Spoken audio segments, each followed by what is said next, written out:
I welcome you guys. It's Monday here on the Watch Party on the Watch List channel. I'm glad the few of you guys are here. The super early nerds.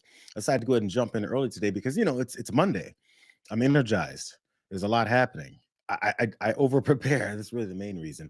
And actually, things came across my timeline, and I saw some things happening. I was like, "Yo, listen, I gotta jump in here. I mean, I got 15 extra minutes. Why not do it? Especially since as we all know, on Mondays, I jump over to John Idarola's show, The Damage Report, right at the top of the hour.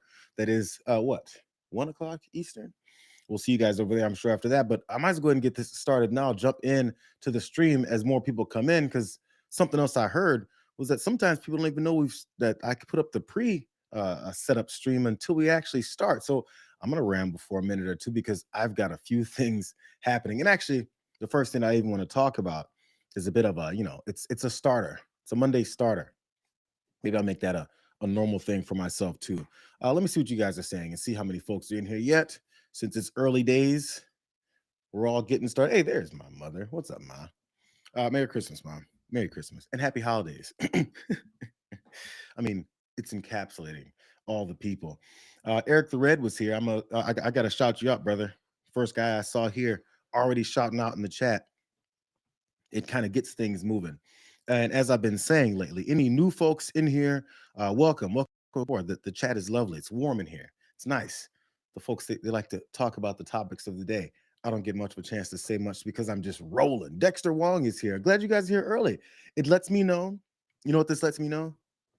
This lets me know that you guys can actually get in here a little bit earlier. Noon is not always the earliest they can get started. I see some of those same names. Oz Sample, hadn't seen you yet before. I'm not sure if you're new or just new to the chat, but good to see you, Oz. Glad all you all are around. I may I have to let me give you guys one smaller thing that's going on with me because I just realized it in the last 5 seconds. Over the weekend, wife, kid, and I all went and got our flu and COVID shots. Hadn't done it in a while, bro. And suddenly now I feel like I have a little slight tick of this. My kid feels like crap. And it hit him a little harder than it does me. But is this I can't remember because he keeps thinking it gave me the flu. It's like, bro, it did not give you the flu. But I have a couple of small symptoms, you know. Kami P 8000, you like the hat? Did you enjoy the game? I was watching that game from a cigar bar on a Saturday. Was that Saturday? Friday. I think that was Friday. I was watching it from a cigar bar, and I couldn't fully pay attention. There was a band playing and everything, but it looked like it was a bit messy. Um, but I suppose congratulations to Alabama for that type of win, and all you Bamas out there. What's up, Kobe Green, 3821? Good to see you guys as well. Happy holidays, everyone. You made it early, James Kelly. I appreciate you for being here. I've got a bit of a warm up to start us. If we got like 10 minutes before the top of the hour, I can squeeze it in there. Mile High Medlock. Glad you got here early. Oh, you got the notification. Good. These are things that's good to know because I'm not sure who gets the notifications. Maybe you guys start seeing it once we get going. But we've almost hit that tipping point. Let's get started. As I mentioned to those of you who are maybe just now rolling in, I wanted to just it happened this Monday, the best damn day of the week. It happened this Monday, and maybe it can go forward if I have enough time. Maybe I'll start waking up at 4:35 in the morning like I did today, and it'll become a normal thing. Maybe just a Monday starter set. We end the week on Fridays with a little bit, a couple drinks, and a few drinks here and there on the stream. Maybe on Mondays we need a nice pick me up, something that's not really a full story, but stuff that definitely caught my eye. And in fact, maybe it's a little bit humorous in this case. Let me get started here, just for the starter set for the folks who maybe are still coming in and are going to be upset they missed anything. Not a full story, but definitely worth sharing. Donald Trump spoke to a crowd in North Carolina on Friday. Friday, the same day that they were supposed to release those Epstein files that they didn't release. We'll get to that later. But I'm not sure if this was supposed to be a distraction tactic. They said he was kicking off the midterm campaign season at the end of December. Okay, maybe that's normal. I don't know. I'm no politician. But if he kicked off the midterm season, or midterm campaign season, with this speech that included this 2 minutes of him droning on, I don't think the midterms are going to go all that well for him. The point was he was supposed to talk about their economic successes. And with that in mind, I understand why he wasn't talking about anything else except for this. And then you have Marjorie Trader Brown, I call her, because green turns to brown under stress. So I call it Trader Brown, which I don't like doing because 2 words is too much. 2 out of 3. We're changing to Marjorie Taylor Greene. I'm going Marjorie Trader Brown, so I have to trade. And a lot of people don't understand 2 words is too much to change. I actually like Marjorie Taylor Brown better, but everyone says Marjorie Trader Greene is good, but they're all good. But what the hell happened to her? She must have been a stone cold liberal. She's on CNN now all the time. Can you believe it? And it was only because I couldn't call her back. You know, I have 218, 19 to change it, but we have 200 and some odd congressmen and women. I have 53 senators. I have 212 countries. I've got a family. I should talk to my family too. You can't call a president every single day. And then when the president doesn't call you back, she goes around saying, he doesn't call me back. He doesn't. I said, Marjorie, I can't call you back. I got 2. I think, Marjorie, I just can't call you back. I'm sorry. And I wouldn't call her back. And she goes onto a rant. He won't call me back anymore. Sorry about that. You know, you can only go so far. Yeah, once a month, once every week or 2 weeks, but you can't, you know, highly neurotic. Her, not me, but I'm neurotic too. I think I'm probably very neurotic too. I always say controlled neuroses is good. Being neurotic, no good, but if it's controlled, that's okay. It gives you some energy. But what the hell happened to Marjorie Trader Greene? It's unbelievable, but she dropped out because I wasn't going to endorse her, and the person I would have endorsed was going to kill her in the polls. Donald Trump had that little aside about Marjorie Trader Brown. I mean, Marjorie Taylor Greene. I mean, Marjorie Greene. What happened? The hell happened to Marjorie? And the crowd, as you guys noticed, goes mild. Sat behind him trying to figure out, man, this is not worth the $25 they gave me to stand behind this orange piece of shit while he rambles on and on and on about Marjorie Taylor Greene. It's crazy. They needed a little bit of a pick-me-up, you know. They needed to get a little jazzed, a little energized, and he just wasn't providing it. That's the problem. He's you know, it always been annoying, but for some reason, people thought that he was entertaining, thought that anything he would say made any kind of sense. You know what he needed? You know what the crowd needed in that particular situation? The crowd needed a nice pick me up, something to really get their eyes bulging, something to get their nose tweaking, something to get them to rub that little powder substance back off of their noses, because that's the only way they're going to get excited. Similar to the way Marco Rubio was acting in this particular press conference. Pay close attention to little Marco. Yes, sir. Vladimir Putin today. I thought you were introducing yourself. No, no. I'm Vladimir Definitely not. Definitely not. Vladimir What Putin. Are you doing here? Nick Schiffer in PBS NewsHour. Vladimir Putin had his own end-of-year press Today? conference today. Oh, he's trying to step on my message. Yeah, yeah. His went, I think, 4 hours. So we got at least 3 hours. And he said he was willing to end the war in Ukraine. I bet you he didn't do it in Spanish. He did not. All right. Go ahead. I'm sorry.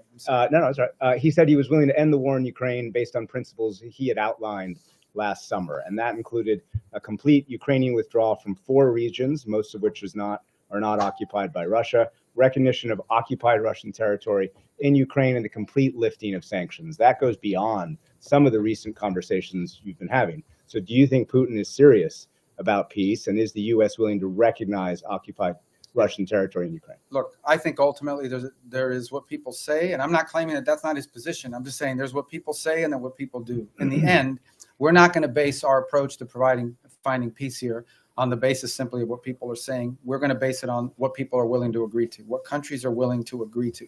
Our role is very simple. We try to understand what the Russian position, how much can they give and what do they have to have. We understand the Ukrainian position, and we try to find whether those two things can overlap. Maybe that happens this week. Maybe that happens next month. Maybe that's not ready for a few months. That's not up to us. That's up to the two sides. In the end, it's up to them to make a deal. We can't force Ukraine to make a deal. We can't force Russia to make a deal. They have to want to make a deal. The role we're trying to play is a role of figuring out whether there's any overlap here that they can agree to. And that's what we've invested a lot of time and energy and continue to do so. That may not be possible. I hope it is. I hope it can get done this month before the end of the year. I want it to end as soon as possible. I know the president is deeply committed to helping it end. I know this, though. We're the only ones that can do it. If we were not involved, no one would be talking to both sides. Marco Rubio had a bit of a burst of energy there. He was joking a lot, interrupting the reporters, asking the questions multiple times over and over again. Had a little bit of a thing going on with his mouth. It was weird. Like, I'm not sure if I've ever really seen Marco Rubio like that, but he was in a good mood talking about a war that's killed tons of people, about how they've gotten nowhere in ending that after the promise of 24 to 48 hours was given on the campaign trail. He seems so, oh, it's still talking. He seems so happy about such a weird situation. It's odd that he was acting like that. You know what? I noticed he was acting like that, and I wasn't the only one who noticed he was acting like that. I've just never dabbled in the things that some folks have begun to accuse him of. This one particular user said, "I'm not saying Marco Rubio did a bump of coke. All I'm saying is I used to do a bump of coke when I was a bartender, and I behaved exactly the same as this. As you see him there, a little bit of a lip rub, making sure that mouth is no longer dry, a roll of the tongue to the bottom of his chin. He can't stop fidgeting. And even as the question started, my man was bobbing and weaving like he's in the middle of a fight, like his name is Jake Paul, and he didn't move fast enough. He got his ass whooped, something like that. And I said, well, that's just one person. That's only one person that's accusing Marco Rubio of being on something because he was acting so erratically, because he was bouncing around, like someone who's on something. So, I kept looking. These are all just people making observations. There's no diagnosis here. There's no definitive answer. These are all simple observations and potential accusations. They know nothing. None of this is proven. But this one person said, MD here, silent witness to classmate coke users while I was in med school. Rubio displays classic hyperkinetic movements, mouth and nose tics, coke jaw, which is excessive movement of the lower jaw, or bruxism, excessive licking motion, sniffing, grimacing, and then the repetitive body movements, very short-lived hyperfocus, constantly interrupting others, perception that the conversation is going too slowly, rapid speech, quick topic change, feeling hot, and dry cotton mouth. All were demonstrated. I mean, I'm no MD here. I'm just a guy who's sitting there talking to you guys on this live stream. So I don't know. But I do know everything that he described, and everything that I've looked up about some of those symptoms also lines up with what Marco Rubio was doing. Let's go back to some casual observers. How about that? Someone else said it's the continuous licking of the inside of his mouth that sets off alarm bells. And for some reason, there's three emojis of like snowflakes. I don't know what is he talking about, that Marco Rubio is a snowflake? Is he calling Marco Rubio a snowflake? Or is he talking about snow? Hey, here's someone else. Another casual observer. Let me share it for you. They said he was really feeling himself at that press conference. Cocaine confidence is what we call it. Like I said, I lived in LA for many years. I've heard all these terms. I've seen people on cocaine. I just never paid close enough attention to have all this very close and detailed types of observations and descriptions that these other folks are given. I'm just reading the internet, you guys. I'm just looking at what is that people say in observation to the way that Marco Rubio was acting. The same Marco Rubio that sits in the corner sometimes when Donald Trump is lying and sits and starts sinking into the couch with not much energy. Last one, because this is also something I noticed. I said, he had some water there. If he has cotton mouth, drink it. But they said, small sip of water, numb throat, doesn't want to choke or wash his throat. Like I said, I was raised in a Christian household.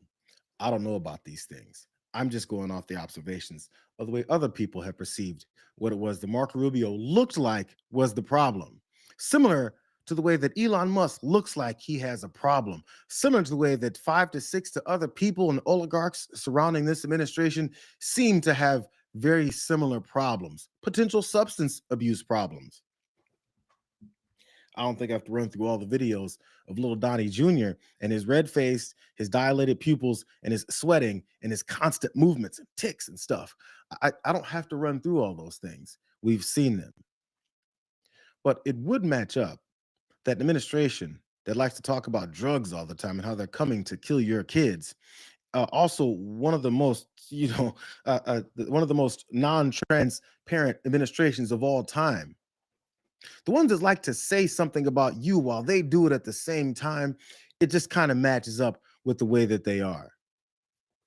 I, I'm just making observations.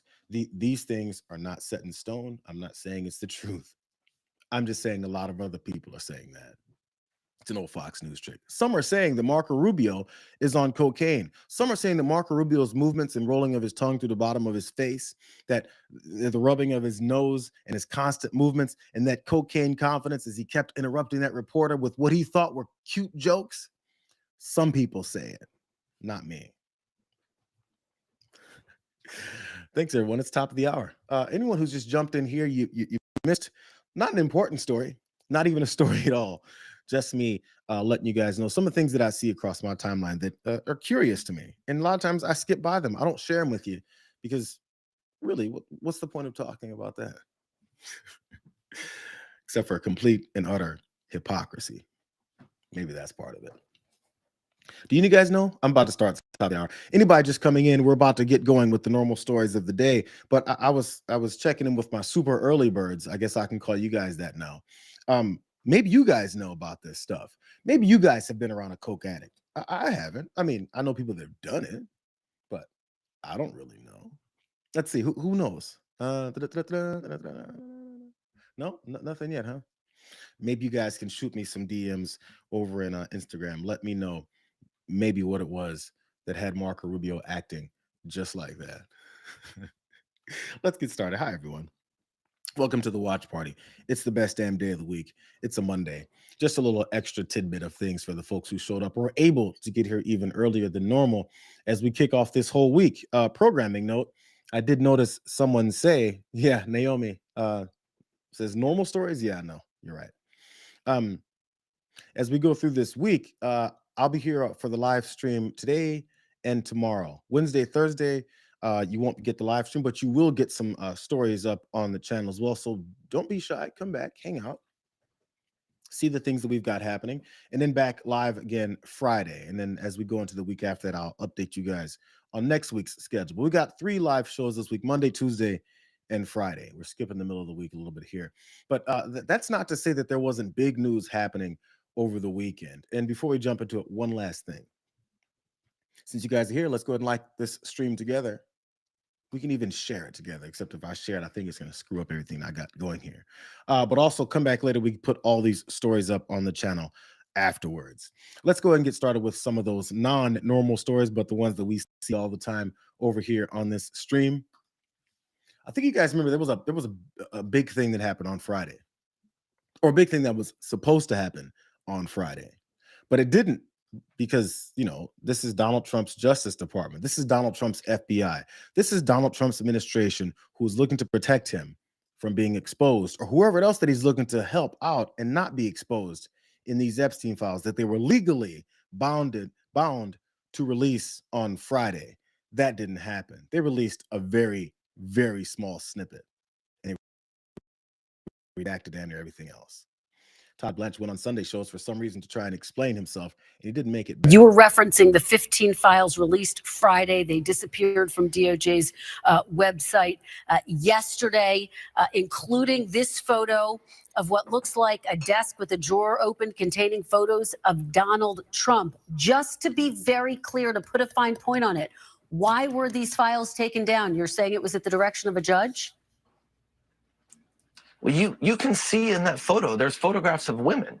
And so we learned after releasing that photograph that there were concerns about those women and the fact that we had put that photo up. So we pulled that photo down. It has nothing to do with President Trump. There are dozens of photos of President Trump already released to the public, seeing him with Mr. Epstein. He has said that in the 90s and early 2000s, he socialized with him. So the absurdity of us pulling down a photo, a single photo, because President Trump was in it, is laughable. And the fact that everybody's trying to act like that's the case is a reflection of their true motivation. But the reality is anybody, any victim, any victim's lawyers, any victim rights group can reach out to us and say, hey, Department of Justice, there's a document, there's a photo, there's something within the Epstein files that identifies me. And we will then, of course, pull that off and investigate.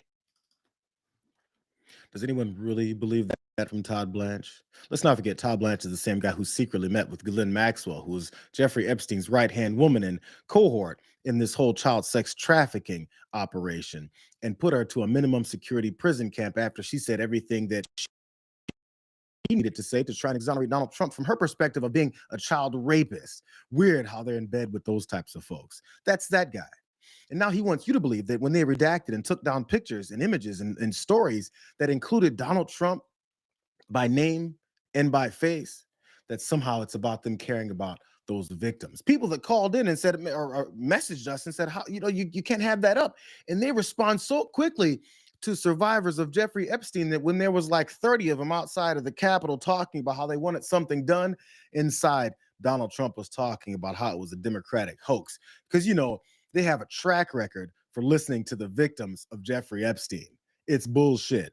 As a matter of fact, I feel like Kristen Welker, even though sometimes she doesn't always ask the right follow-up questions, she sniffed it out too. So she asked another question and caught him in that lie. Are you saying that one or more of the women in one of the photos or several of the photos is a victim or a survivor of Jeffrey Epstein, and that's why you took those files down? And will they be put back up?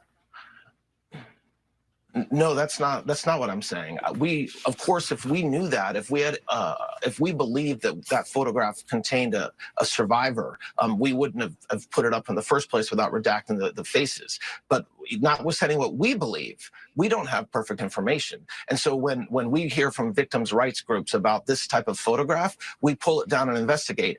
We're still investigating that photo. The photo will go back up, and the only question is whether there will be redactions on the photo. And of course, if there are survivors in any of the photos, we will redact them as Congress expects us to do, as President Trump expects us to do, and as the Attorney General and Director Patel have directed the department to do. Whoopsies.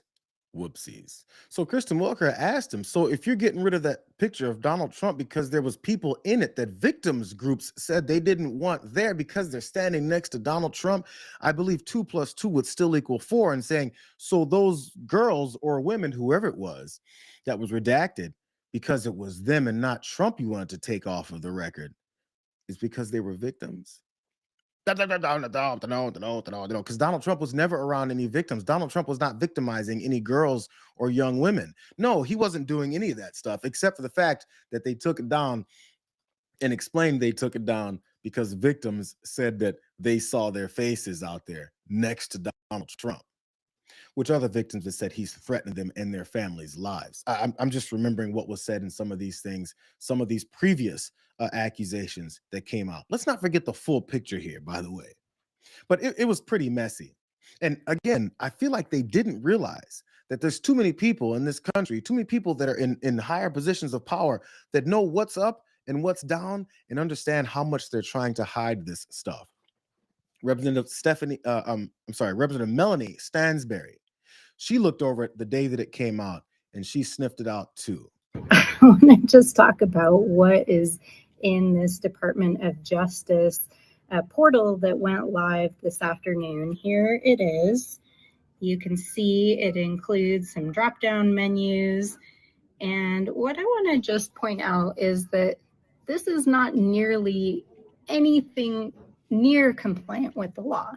The law required very clearly that the Department of Justice release all of the files that were in the possession of Department of Justice, the U.S. Attorney's Office, and the FBI pertaining to both Jeffrey Epstein and Ghislaine Maxwell. And what they have put on this online portal today is largely a very select number of documents relating to court cases, investigations, much of which has been previously disclosed or made public, or that is heavily heavily redacted. And I want to just share one example with you all, which is the grand jury indictment from New York. There's over 100 pages of completely redacted documents. This is what they released today.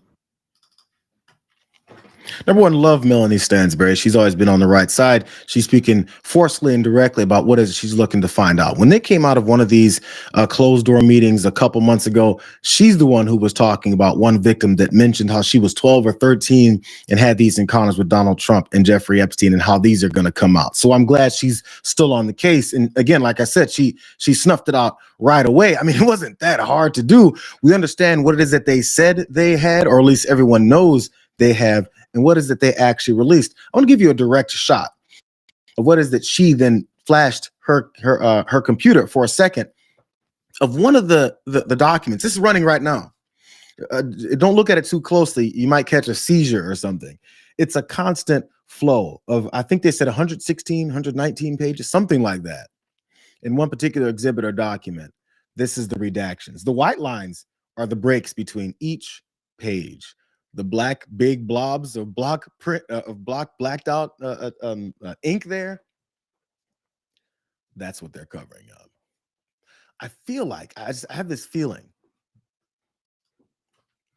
I feel like that doesn't really bode well for them. It doesn't look like it's very transparent for the most transparent administration in history. The same ones who said we couldn't get all that information out and we're going to let the trickle flow come out slowly and slowly, even though we're legally bound to do it by Friday. The same group that had all year to figure this out. The same group that was headed by Kash Patel, who said, it's like my dying wish to make sure we get all this out.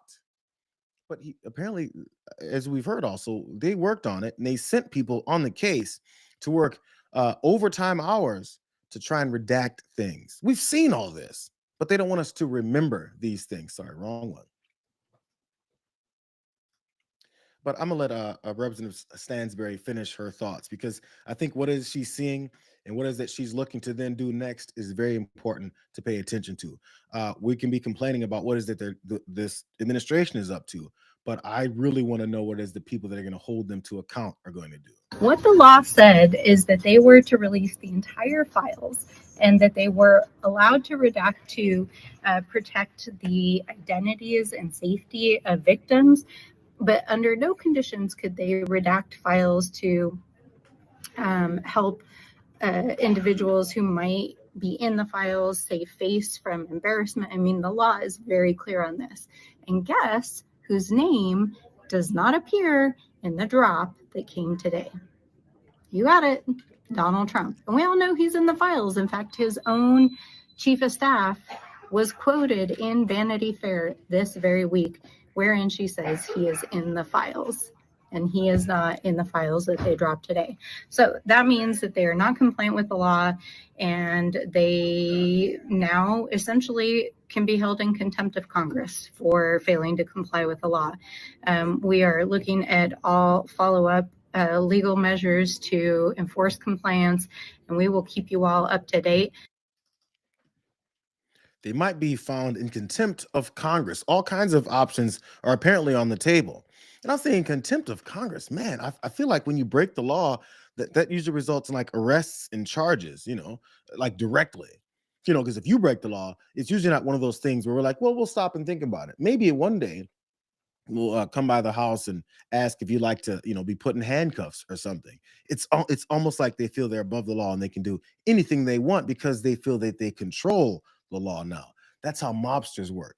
The 34-time felon in the White House. That's how he operates. But again, good news though.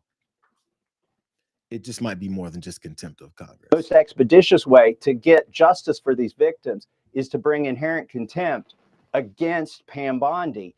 And that doesn't require going through the courts, and give her, and basically Rokan and I are talking about and drafting that right now. Okay, well, I mean, on another network this morning, Democratic Senator Tim Kaine said impeachment or contempt, it is premature, Congressman Khanna. And the Deputy Attorney General said, bring it on. They don't seem to be taking this very seriously. And if you just don't have the math in the Senate, including at least now, this Democratic senator not being convinced. Doesn't that sort of show that you're at the limit of pressure? No, we only need the House for inherent contempt, and we're building a bipartisan coalition, and it would fine Pam Bondi for every day that she's not releasing these documents. I'll tell you why. I've talked to the survivors, why this is such a slap in the face. One of the survivors said they released her name accidentally, but they still have not released the FBI file about the people who abused her at her request. And the problem here is that there are rich and powerful people. We all know this. There are 1,200 victims. They're rich and powerful people who either engaged in this abuse, covered it up, or were on this island. And what the American people want to know is, who are these people? And instead of holding them accountable, Pam Bondi is breaking the law. And this is the corrupt system, the Epstein class that people are sick of. So I believe we're going to get bipartisan support in holding her accountable. And a committee of Congress should determine whether these redactions are justified or not. The newly magnified CBS News, of course, as we're seeing on Sunday's shows, they're asking questions that are based on what Tim Kaine said. Tim Kaine, that guy who lost to Donald Trump originally as a VP running mate for Hillary Clinton, that guy who said it's a little bit premature to do anything about criminals. Like I said, the reasons why these folks find themselves in this position is not just because of all the rabid racism that we get from Republican Party now. We also get it from the non-action from this Democratic Party, headed by people like Tim Kaine. So Tim Kaine can sit his ass on the sideline and keep allowing for this stuff to happen and be lumped in with the rest of these pedophile protectors. That's on you, bro. But it's about time that someone else does something. And I think we're finally going to start doing something. Maybe Tim Kaine didn't take a glance at what it was that they first put out and then afterwards redacted, because they're so messy with this. Like I always say, he's not just a con man in the White House. They're not just a bunch of criminals surrounding him in a smoke-filled room trying to hide stuff. They're bad at this. They've exposed themselves so many times. Look at the top of this.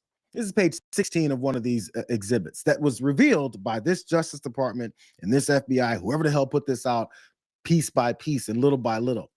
At the very top, she confided to me about her casual, quote, friendship with Donald Mr. Trump. Definitely seemed to have a thing for her. And she told me how he kept going on about how he liked her pert nipples. This is Donald Trump. His name is like right there. There's some disgusting descriptions coming up. Donald Trump liked flicking and sucking her nipples until they were raw. One evening when we were showering together, she showed me her nipples. They looked incredibly painful as they were red and swollen. And I remember wincing when I looked at them. I also know she had sexual relations with Trump at Jeffrey's New York mansion on regular occasions, as I once met Jen for coffee, just before she was going to meet Trump and Epstein together at his mansion. There's a lot more. I just want to point out, his name was mentioned there in that confidential release of the Epstein, just a little bit. By the way, this is a very small amount that they've released. As we know, there's tons more that they're hiding. And, I feel like they're acknowledging that too. But this is the weird part. This is the weird thing. This is then what they switched up and put out. She confided me about her casual, quote, friendship with blacked out, definitely seemed to have a thing for her. And she told me he kept going on about how he liked her pert nipples. That's weird. That's the same sentence. Also, blanked out, liked flicking and sucking. Isn't that weird? I think we get the picture. They accidentally released his name in those files from someone that was describing abuse and potential. I don't know who the victim was in this case. I don't know the age of that victim, but I feel like other things that they're hiding and blacking out maybe tell us those stories. Maybe they messed up, or maybe there's a rogue person in this department who said, maybe I won't black out that part.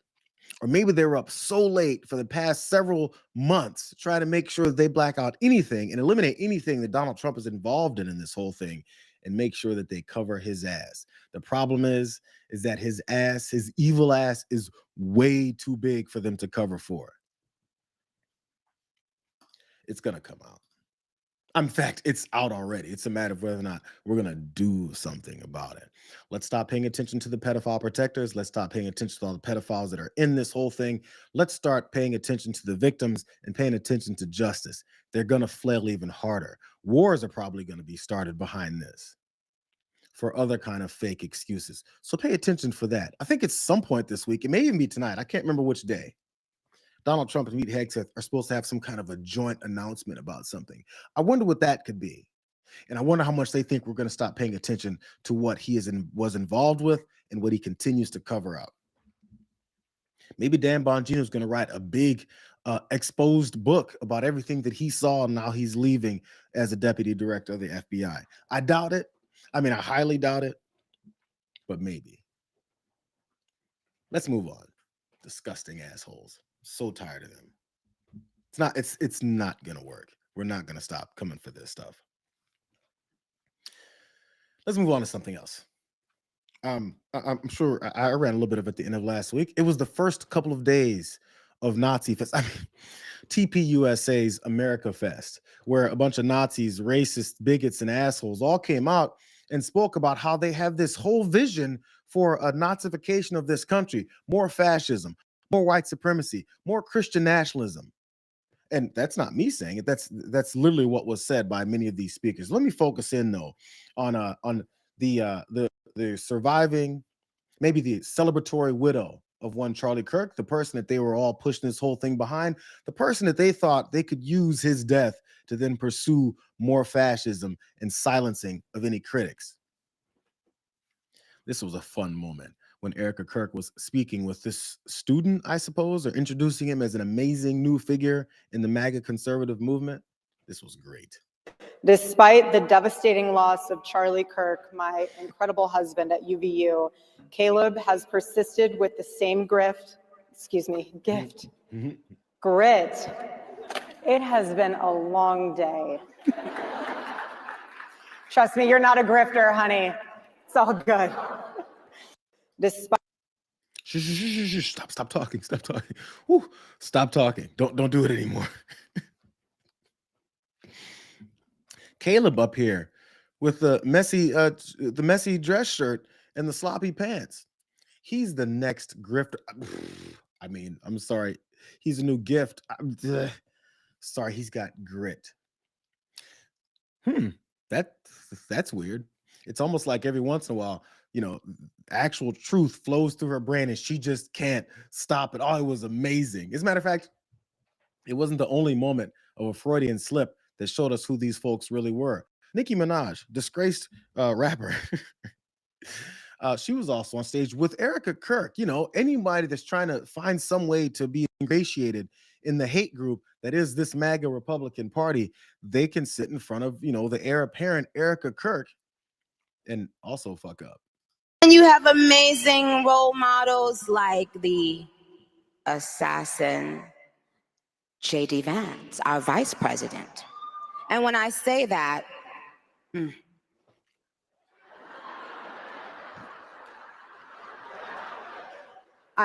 trust me, there's nothing new under the sun that I have not heard, so you're fine. Yes, we did. I love you. I love you. You have to laugh about it, truly. I have been called every single thing, and you know what? God is so good, you let it roll right off your back. And this is what's so beautiful about this moment, because if the internet wants to clip it, who cares? I love this woman. She's an amazing woman. She has a soul and a heart for the Lord. And you have amazing role. The assassin J.D. Vance, the same man who's rubbing your hands all through his hair and talking about how he's just like your murdered husband. He's an assassin. They probably had to check Nicki Minaj backstage and be like, "Are you trying to expose us here, Nicki? Did you come in here? Because we know you're still black, right? We know you're still an immigrant, right?" I mean, her heart must have jumped out of her chest and talking about how, he's, an assassin. So yeah, it is true, Erica. The internet jumped on it. In fact, the internet clipped it up like crazy. And yeah, they were talking about that second instance of yet another Freudian slip that's exposing exactly what it is that you guys are all about. Just acting on stage. There was that long silence. And you notice once the recovery happens, the recovery usually it ends, of course, in Jesus. She's a woman of Jesus, Jesus woman. She's like a Jesus woman. So anything she's saying that everyone's going to make fun of and talk about how it was obvious that it was accidental, but it was very true at the same time. As long as you say Jesus and then make it about Erica Kirk. Did you know that everybody talks shit about me all the time too? That wasn't Nicki Minaj talking shit about you. That was her just accidentally saying some things that was pretty funny. But also, maybe, I'm not sure if you guys know this. I'm actually not sure if we know this. Nicki Minaj has some, close people to her that, are kind of like, similar to the guy that's been covering up these Epstein files. Did you know that?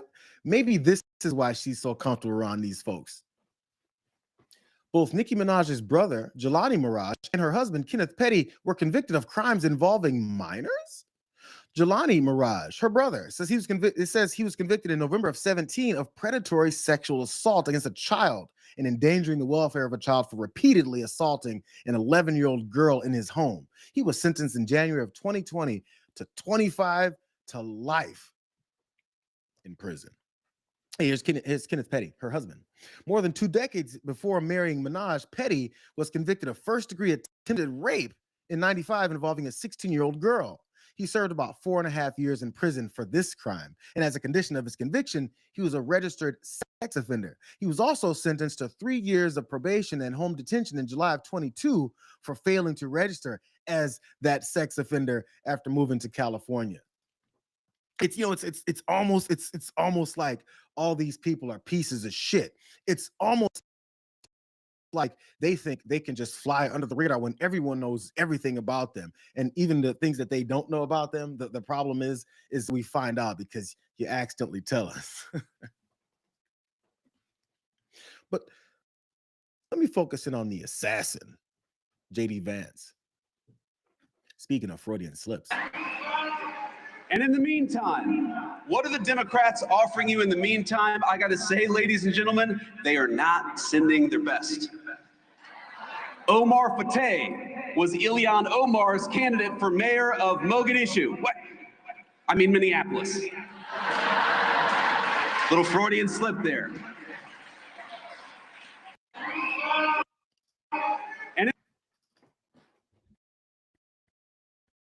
Vice President of the United States, JD Vance, with the charisma of, a worn out couch with little penis holes drilled in. So he's talking about Omar Fateh, who ran for, I believe he ran for mayor of Minneapolis, if I'm not mistaken. Omar Fateh, because he's Somali American. So of course, if you do that means that that's funny, and everyone knows it. But what it really was his opportunity to be a fucking racist, because that's what this was. Like I said, it was Nazi Fest 2025. And since we give this guy some airtime, I want to see what Omar Fateh had to say in response to it. Let's give him his voice back. He says, "Nice try, JD Vance. My father came to America on a scholarship in the early 60s during the civil rights era and earned a master's in engineering. I was born in DC and proud to represent MPLS, Minneapolis, in the Minnesota Senate. Looks like you took time away from the couch to try out comedy." Oh, I didn't even know he went for the couch thing too. So this is what JD Vance was up to. He was up to going to this conference to talk to the Hitler Youth about what it is that they can continue to try and push and brainwash. As a matter of fact, I wonder how many of those folks in that crowd were told to make sure no matter what horrific things you hear, no matter how many devastating, horrible things you see these guys talk about, just applaud, clap, and laugh, because we need to somehow turn all of this propaganda, this Nazification of this country, we have to turn it into some kind of thing that's palatable so people think that this is the way that we're supposed to be acting. So once he got that directive, the hoods came all the way off. In the United States of America, you don't have to apologize for being white anymore.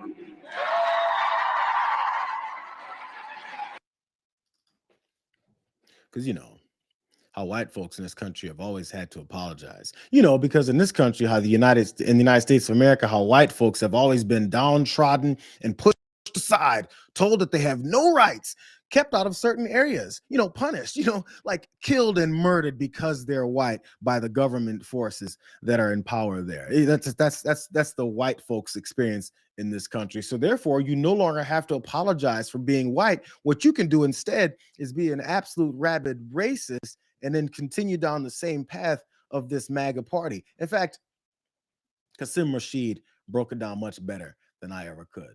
In response to that, he quotes that JD said, in the United States of America, you don't have to apologize for being white anymore. And he points out, historically, white men in this country are 98% of the president of the United States in history, 98% of the Senate, 94% of the Supreme Court, 91% of the House, 90% of CEOs, and only 30% of the population. Because they've had to apologize for our entire existence, for being in control of everything, viciously, violently, and with this whole tint of white supremacy. And that's what MAGA stands for. That's what Making America Great means to these guys. Again, maybe because they want to bring it back to what it's always been, ruling with this iron fist. But you know what? I think they've already lost that battle. So, people with the Trump bloodline, they also stepped up there and made sure, this Donnie Jr. pointing out exactly what it is they want to convey to people. What binds us together, what matters more than the disagreements, is the ability to have that discourse. The real enemy, it's not Steve Bannon or Tucker Carlson or Ben Shapiro. It's the radical left that murdered Charlie and celebrated it on a daily basis.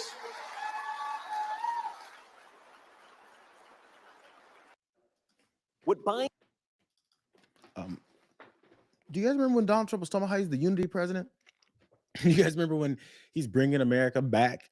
But his son is talking about who the real enemies of this country are, the people who murdered Charlie, the same guy that they've been using his name ever since he was killed to try and progress some more hate, some more blood, and some more division. That guy.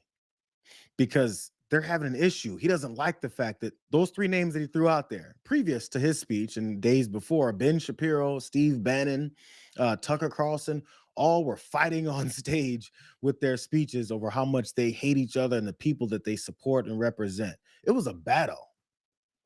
It's a battle for, I guess, the soul of the MAGA party. And the way that they try to legitimize themselves, similar to how they use Christianity and specifically Jesus as some kind of like a bludgeon on everyone else's head, that then everyone else is supposed to start listening to them because they claim that they love them some Jesus. Their new Jesus is Charlie Kirk, as you saw Donnie Jr. use there. Hey, look, the assassin's back. If you miss Charlie Kirk, do you promise to fight what he died for? Do you promise to take the country back from the people who took his life? Do you promise to help defeat the radicals who cheered his death?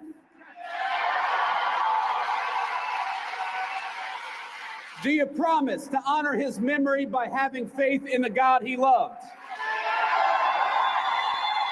My friends, commit to these things, and I promise you victory. I promise you closed borders and safe communities. I promise you good jobs and a dignified life. Only God can promise you salvation in heaven, but together we can fulfill the promise of the greatest nation in the history of the earth. You notice this very quick molding of religion, Jesus, God, Charlie Kirk, and this MAGA movement. It's pretty soon. I mean, by the time JD Vance runs for president, he's probably going to shave off the beard and whittle that mustache down to Hitler-like. Because it could have happened in 1937. This guy is talking about how in the vision and memory of Charlie Kirk, are you ready to go after the people who took his life? You know, that one guy who took his life that came from a conservative family. If you're ready for those enemies of the state that Donnie Jr. was talking about, come join us. We're going to start with this bloodthirst assassin, as he is, like approach to condemning anyone else that disagrees with us, because apparently they're still not fascists. Except everything they say is, fascist. So I have a question for the rest of the Republican Party that I guess still consider themselves Republican and no longer MAGA. Every time one of them steps in front of a microphone, I just want them to maybe be asked, how do you feel about this change of your party's name? Midterms are coming around the corner, and make no mistake, the Democrat Party wants to do whatever they possibly can to shut this movement down. Not just the Democrats, the rhinos. You see the manufactured attacks on JD, myself, my father, anyone who understands that this isn't the Republican Party anymore. It's the America First Party. It's the Make America Great Again Party.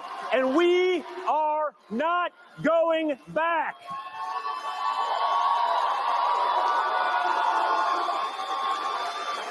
Midterms. Hey, Mike Johnson, is it the Make America Great Again Party and is not going back? Hey, John Thune, is it the Make America Great Party again and are you not going back? Any Republican leadership, any Republican that talks on the airwaves and has podcasts, is it the MAGA Party and are you not going back? Is it now the MAGA Trump Party and you're not going back? Is it fascism yet? Listen, I ask these questions. We already know the answers, and we understand that the answers many times will be something like, well, I haven't heard it said yet, so I have no idea what you're talking about. Well, I've been a little busy this whole week, so I don't know what you're really talking about. Oh, you mean Donnie Jr. was saying some more fascist things? I mean, it's not really what I haven't seen about it. I've been too busy covering up Epstein files. Is it the MAGA Party and you're no longer Republicans? Is it? Is there going to be an M next to your name every time you get promoted about what you're running for? Are you the MAGA Party? Are you the Klan Party? Are you the Nazi Party? Did you notice how Nazi Party was something and now it's the MAGA Party? It's like they're not even curious or they're not inventive with new ways of coming up with the exact same thing that has happened in the past. So maybe we should stop being so stupid as to not recognize who it is that we're dealing with. They're violent and they're vicious. And what it is that they're looking to do is spread their violence on our country with an iron fist. So, like I said, they're speaking to the MAGA Hitler Party youth, and what they really want them to understand, as the assassin in chief here likes to let them know, is that they're coming for their political enemies. And the people saying we need to be doing more, we need to be doing it faster, trust me, I hear you. Greatness awaits every single one of you in the America First movement we are building together, but we need your help to get there. Do you want more prosecutions? Great. So do we. Donald Trump and I have a list of better judges and prosecutors to enact swifter justice. So join us in the fight against the stupid Senate rules to stand in their way.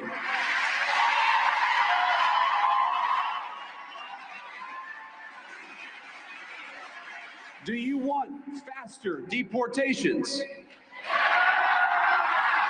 So go to ice.gov/join, because we're building an army of patriots and we need good people who care about the country to help us secure the border and do it even faster.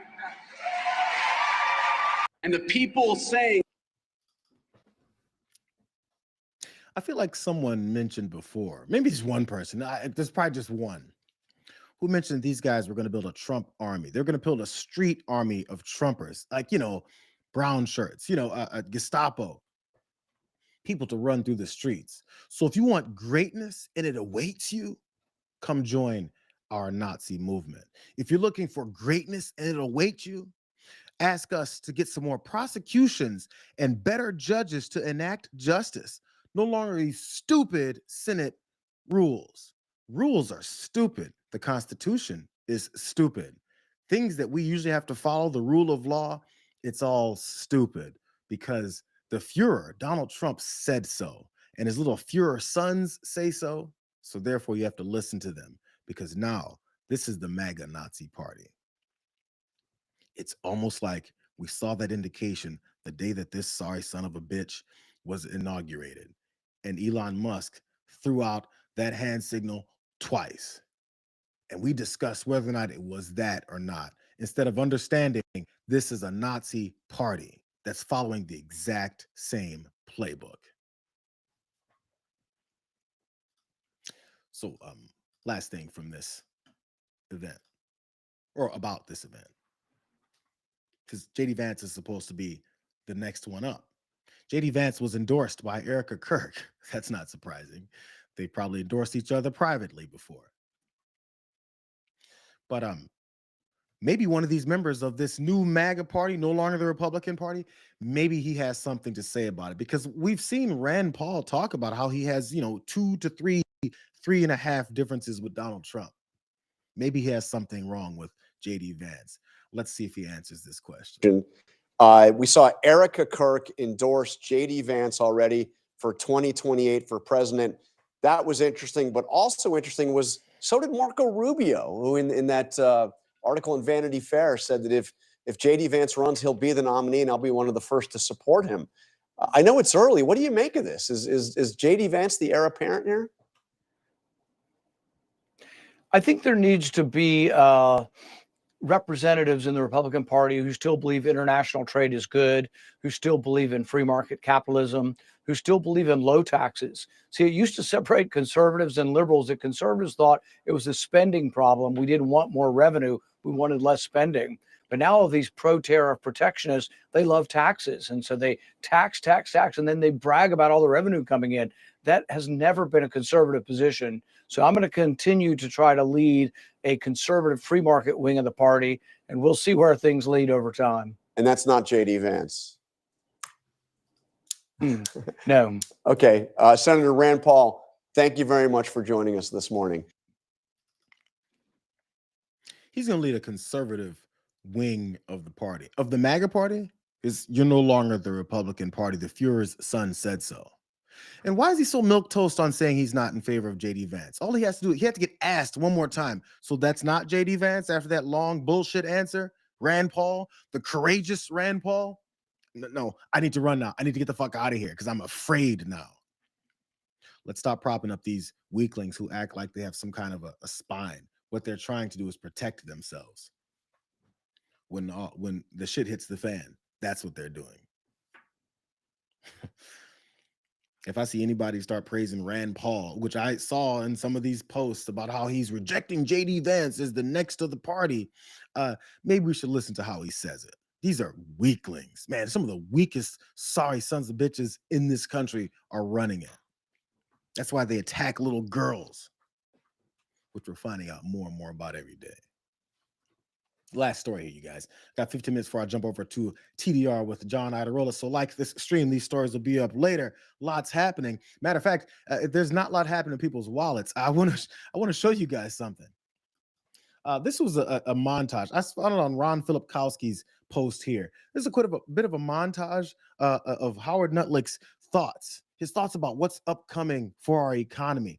I want you to try to figure out when this golden age is supposed to start. See if you can find the time frame, and also think about where we are right now. Ounces in the fourth quarter of 2025, this economy is going to be humming. Okay. Look for the second quarter of 2026 to be amazing as all this money. Okay, the Donald Trump economy. We own the economy in the fourth quarter. We start to get, we get shovels in the ground. I would say the first quarter of next year will be the best quarter. Job after job, after factory after factory. They're coming, and they're coming now. So I would say 1 year from today, you are going to see job numbers in the second half of next year that are going to blow you away. And I would say the first quarter of next year will be the best quarter. The golden age of America, it's coming now. You feel it now. What's going on? So the economy that Donald Trump owns starts at the end of this year. You can't think of the employment. You look at next year's employment, it is going to explode. All these factories were. Let me run that back for you. Fourth quarter of 2025. By the way, this is the end of 2025. Second quarter of 2026. They're going to own it in the fourth quarter. That'd be, this year. First quarter of next year. 1 year from today, whenever that was. Second half of next year. First quarter next year. End of this year. It's the end of this year right now. And next year. Isn't it odd that he's all over the place? Isn't it weird that he keeps getting invited on TV to talk about when the golden age is going to start, when factories are hitting the ground and when shovels are digging up dirt and when this economy is going to boom and when jobs are going to explode in your face? When all that's going to happen is apparently all over the place. Kind of like Howard Lutnick. He finds every crevice of Donald Trump's ass to kiss. And for some reason, people don't understand we got to stop listening to these guys because he's a snake oil salesman. And again, like the rest of them, he's not even good at it. It's pretty obvious. They suck at this. So they're destroying the country to their own use because there's criminals in the White House. Fox Business is even noticing it. That's 41 million homes sold on 4.13 million. 4.13 sold on an annualized basis. Yeah. That is not strong at all.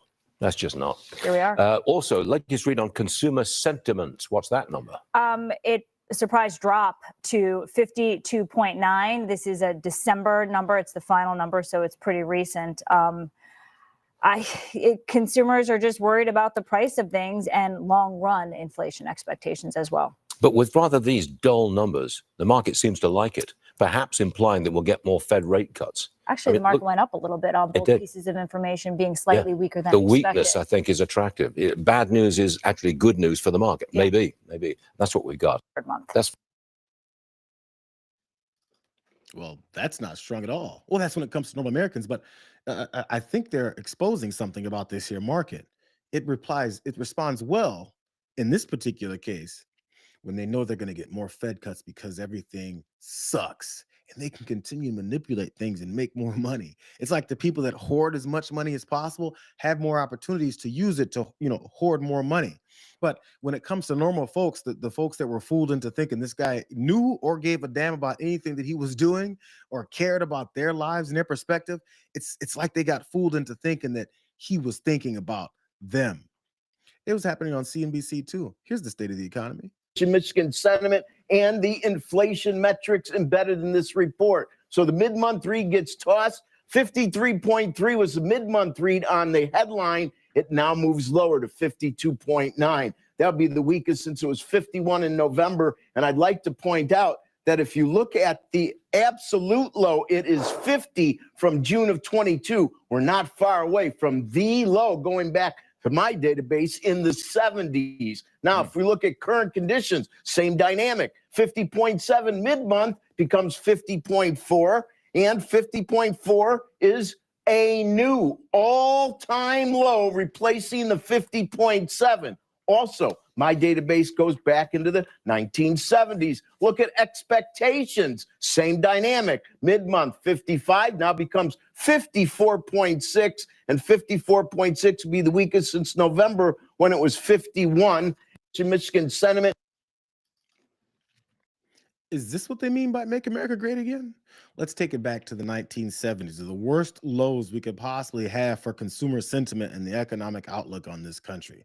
Let's take it back to there. Or maybe they're looking to take it back, to the 1930s. Maybe, society-wise, the 1940s, maybe the 50s, things like that. Or possibly, the 1800s, when they were back to owning human beings. That's what they're talking about. But listen. That's just Fox Business. That's just CNBC. It's a couple old wrinkly old guys talking about how shitty things really are. But what you should probably look into is how businesses are doing, how specific businesses that always do well because they sell things that anybody would get their hands on and pretty much free flowing. We should check in with one of those businesses. Well, Jim Beam will soon be pausing its production. The popular Kentucky bourbon maker has decided to put production at its main distillery on hold starting January 1st. This comes as Kentucky faces an increasing supply of aging barrels and uncertainty over U.S. President Donald Trump's trade wars. In October, the Kentucky Distillers Association said Kentucky had an all-time high of 16.1 million aging barrels of bourbon in its warehouses, which distillers need to pay taxes on. Kentucky distillers paid $100 million in aging barrel taxes this year, which is up 27% from 2024. That's weird. Jim Beam is shutting down for the entire year of 2026. In fact, as far as January 1st. I mean, one particular huge distillery that they've got in Kentucky. That's weird. It's odd because I do remember back in March when Trump was starting this whole trade war with other countries, specifically in Canada. Some of these folks, some of these heads of some of these other provinces, specifically the premier of Manitoba and BC, they both ordered a very specific order. Okay, this order, it's a wonderful order. It's a beautiful order. This order is pulling American booze off the liquor mart shelves.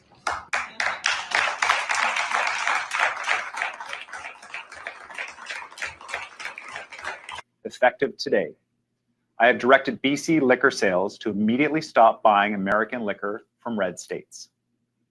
Liquor store employees will be removing the most popular of these brands from government store shelves.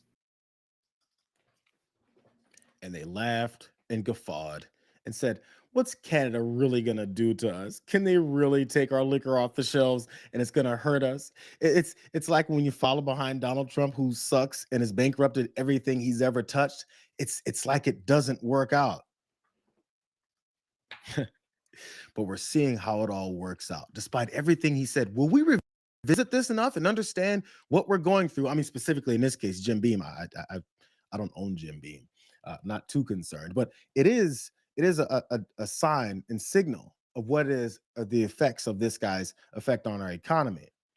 Here's the second. I believe this is the premier for BC talking about how hardcore they're going to go about this. Again, this is from earlier this year. I did see the media report indicating that yet again, the president is sowing uncertainty and chaos, attempting to undermine our economy by implementing tariffs and then quickly pulling them off.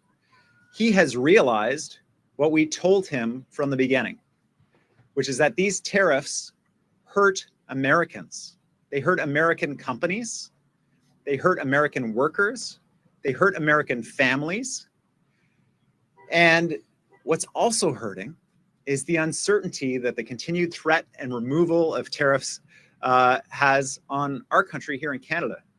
My message for the Prime Minister, for my colleagues across the country, and it's one I'm sure they want to deliver to me too, is stand strong.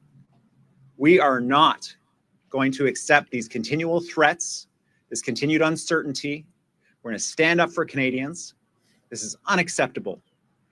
And we're going to ensure that the Americans understand how pissed off we are, how unified we are, how committed we are to working as a country to stand up for each other and our own independence on our own 2 feet. And I say we don't let up until the president takes the threat off the table.